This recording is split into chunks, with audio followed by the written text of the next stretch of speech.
Hey guys, I'm here with Sensei Seth, my new YouTuber buddy.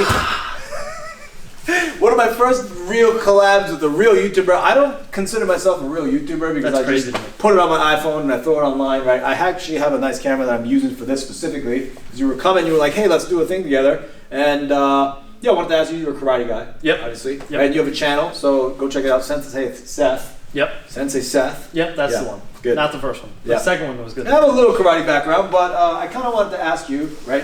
What is the best karate technique for grapplers?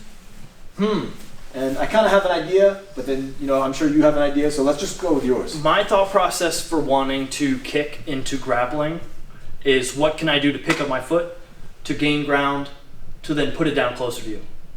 Without, like, getting punched in the head a bunch. Yeah. So like I love side kicks. I'm a big side kicks guy. So being able, I can close a ton of distance with a side kick where I can be here and I can close out. Oh shoot, that was side kick. Yeah. Oh my God, Jesus, that's fast. Where I can get a lot of ground. Yeah. Side kick's a little bit different though because if I go like this, like this is not a good grappling position for me. For most people. Yeah. For me especially, like you could probably do something with it. Yeah, I guess if you're on this side, right, and I do right side of judo, and if I could come in with the side kick here, then if I could end here, then it's a good position for me if I could throw my weight onto you. Yeah, right. Now obviously, now you're in trouble here, bro. Right. Now you're about to. Yeah. Right. So is this against average person? Let's do average person or somebody who wants to sort of maximize their grappling skill. Because most of my YouTubers already grapple. Average person who is watching my channel. Is training. Or the average. Well, let's do both. Actually, I guess what I mean is this against the average person? Oh, because if so, I would just be like, ugh. Oh, yeah, okay. And get, like, hopefully a little bit of a flinch response that I'm not going to get punched. All right, average person that's starting beef right now, like, hey man, what the hell are you looking at? Yeah. And the guy kind of gets in his stance and he's like, oh shoot, maybe this guy could throw a punch. And you're in sort of this common street fight scenario. Yeah. So kicks are tough because I could land a kick. I am 100% positive that if somebody gave me this distance, was like, we're going to fight now, I could kick you. I don't doubt that for a second. Like I could launch you with a side kick. I couldn't feint a side kick though, because you have no idea what a side kick looks like. Oh, because it's dependent on my reaction. Yeah, right. Ah, interesting. So that's why I would go like you would just kick him in the nuts. Well, no, you would think that that's going to kick you in the nuts for sure, right? Front kicks I think are a little bit better when it comes to closing the gap. Yeah. And causing a reaction. Because if I go like this and I pick up this foot and you can't see it, most likely you're like if you're fighting me, you're looking up here, you're looking at my hands. That you're probably not going to get much of a reaction on something that I do that's really quick. Yeah. But this, like you probably see more of that. Yeah. What do you think?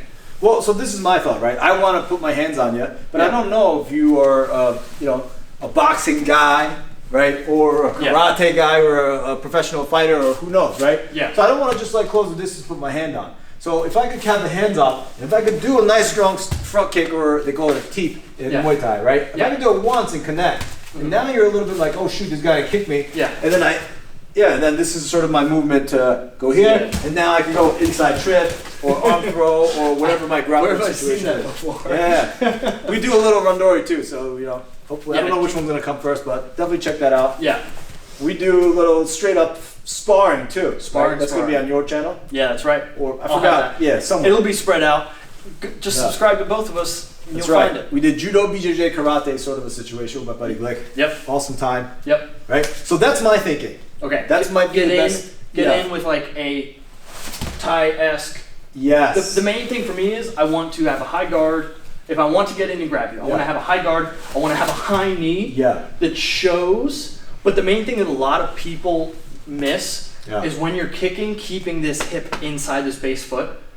So a lot of people when they get their knee up, even if I like go like this, they have this problem where they let their hip fall behind their base foot and you lose all balance. Oh, then I get And then it, like if you just happen to come in and throw an overhand at the same time that I'm like this, bang, it doesn't matter if this kick lands, I have nothing behind it. Yeah. Like it'd be like if I was trying to push you over and I was saying like this. Yeah. Like it wouldn't work for me. So the main thing is that like if it's a side kick and I can manage to go bang and then get you. Yeah, I like how you did that. It was so quick to close the distance. This slide here, it's all about the slide. I push off this base leg and I let it pull my heel. A lot of distance. Yeah. If you're going against somebody who knows what a side kick looks like, they're going to want to catch it. Yeah. You can drop that foot at the last second. Boom. Put yourself in a good position to then. So would you say if you're a grappler, right, and some guy comes up to you, he's a goon, right, and he's like, oh, what the hell, man, right, and all this stuff, do you want to kick him with a side kick first? So now I'm like, oh, shoot, that hurt. Like, oh, man, I'm going to try to connect my right hand on this guy. Yeah. And then they're waiting for that fake kick, and then they're like, right, and now you're able to grab the gi, and then that's exactly how you do with a throw, yes. Yes. Perfect. Yeah, that's it, that's all. Yeah, you've mastered it. Give this guy a black belt. Thank you. I'm a 32nd of the way there. Yeah, you're doing good. You're like inching yourself. It's like spreading. I mean, that's what that stripe section is about. I don't know. I actually have no idea. It's a jiu-jitsu belt, so. Yeah. Yeah. So, do you think that's a good strategy for grapplers to learn a little bit of karate to be able to do that? Yeah, kick for him sure. once and then fake and then go in? Yeah, you have to be a little bit more well-versed in being able to kick because you have to know what can get you taken down. Because a lot of kicks are putting you in a super vulnerable place. Yes. But if you know how to grapple, odds are that even if somebody does start to get you in an uncomfortable position, you're not going to go down the way that's going to hurt yourself. That's most true. times. Yeah. And then also, they're probably going to follow you. Mm. In which case, I can start to grab, like, even if I am off balance and you push me, but I can get a hold of you. Oh, shoot, yeah, I hear you. Right. Yeah. So that kicking and grappling is like a good safe for both of them. Like, it's a good backup plan. So like, if I'm really good at kicking, and then you catch one of them, I'm like, oh, dude, you messed up. Because now I can actually throw you because I can hold you. Ah, yeah. Or if you're worried about grappling all the time, and you're staying really far away from me, and then I can get you, bang. Yeah. All right, another question. Okay. I do this thing with, like, what I was doing on my YouTube channel, looping right hand, right? Okay. If I circle over this there, looping right hand comes, right? I'm going to connect it inside. Now, once I trap this, I sort of have this close distance. Yep. Now I can maximize my grappling. Okay. Right? And of course, this is not just straight up fighting. This is like some martial perspective on some of the things that I would do based on my striking experience to maximize my grappling experience, right? Yep. What would your answer be to the guy? To the big overlooping right hand? Right looping hand? The most commonly thrown punch. In the world, right. In the world. Because no one actually going to come out here and then start throwing these jabs out unless they have boxing experience. Yeah, right. In which case, maybe don't fight them. Maybe don't fight them. Don't fight them. Yeah, don't fight them. Yeah, don't fight anyway. What are you doing? What are you so strung out about? Yeah, right. Most people are right-handed too. That's true. I'm southpaw. Yeah. Right, when I strike. So I'm left foot dominant, right hand. Oh, interesting. Yeah, I'm weird. But so looping right hand. Looping right hand. Depends on the athlete, how coordinated they are. I like the fact that I spar a bunch because if you throw a looping right hand from right there, I have a pretty good idea of how long arms are just by like looking and feeling and like you know what people's dimensions feel like. Oh yeah. Like you know what their weight is going to move around like. You know what their arms are going to move around like. Yeah. So like if you throw one, I should have a pretty good idea of slipping it. Of the distancing. So like if it's not going to touch me, I do like move back and then throw. Okay. Or if it's too close and I have no option, I like to go with this high here. Yeah. And going from there, and then I would probably grab and then push off. Yeah. Or even just like covering as much real estate as I can that they're trying to punch, and then off balancing them. Is it a thing with the karate it's like this? Because boxing it's like that, but now you don't have the gloves and then you have a lot more. Yeah, karate and boxing are definitely very, very different because of the amount of cushion that you get. Like you pretty much give yourself a headgear. Yes, you do with just the gloves. Yeah. Yeah, and if I hold my hand off, like I keep a long guard. In a lot of situations. So overhands, ideally, I can get my hands on the shoulder. Oh, yeah, bicep. Because I have long arms, too. Yeah, so that helps. It's going to be really hard for me to get over top.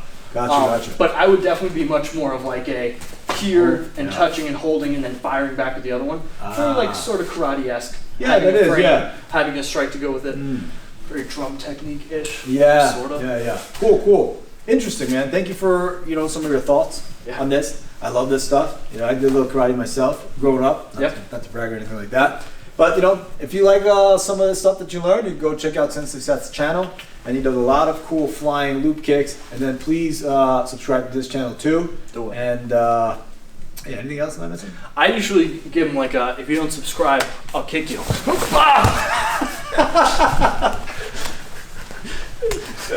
I'm gonna throw you. I've done bits where like I